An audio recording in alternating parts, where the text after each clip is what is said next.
அன்பு செல்லமே, உன்னை பார்த்த மற்றவர்கள் வெறுக்கிறார்கள். உன்னை பார்க்கும் பொழுதே வெறுப்பாகத்தான் நினைக்கிறார்கள். நீ எந்த வார்த்தை பேசினாலும் உன்னை ஏதாவது சொல்லி திட்டு விடுகிறார்கள் என்ற மனதால் காயப்பட வேண்டாம். நீ ஏதோ ஒரு நல்ல விஷயம் செய்கிறாய், அதற்காகத்தான் அவர்கள் வெறுக்கிறார்கள். அவர்களால் செய்ய முடியாத சில விஷயங்களை நீ செய்கிறாய், அந்த பொறாமையில்தான் அவர்கள் வெறுக்கிறார்கள்.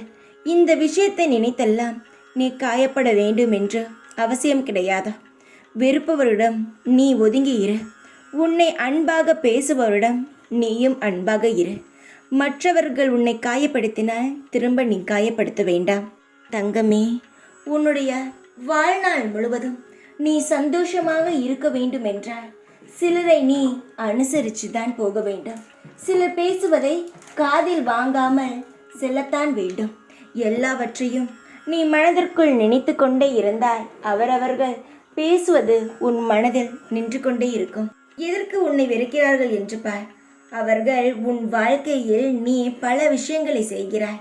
உன்னால் முடியாதது என்று ஒன்றும் கிடையாது, நான் எல்லாவற்றையும் செய்து காட்டுவேன் என்ற மன தைரியத்துடன் செய்கிறாய்.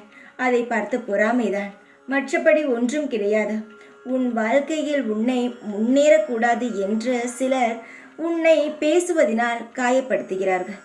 எதை நினைத்தும் கலங்காமல் காயப்படாமல் உன்னுடைய மன தைரியத்தை இன்னும் அதிகப்படுத்திக்கொள். வாழ்க்கையில் ஜெயிக்க வேண்டும் என்றால் 1000 பேர் பேசுவதை காதில் வாங்காமல் நகர்ந்து செல்லத்தான் வேண்டும். ஒவ்வொரு விஷயங்களுக்கும் நீ கவலைப்பட்டால் எந்த ஒரு செயலையும் உன்னால் செய்ய முடியாது.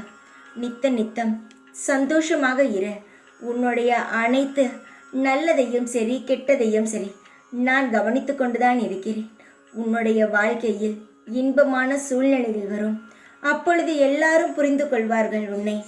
யாரும் புரிந்து கொண்டாலும் திரும்பவும் அவர்களை சேர்த்து கொள்ள வேண்டும் என்பது நினைக்காதே.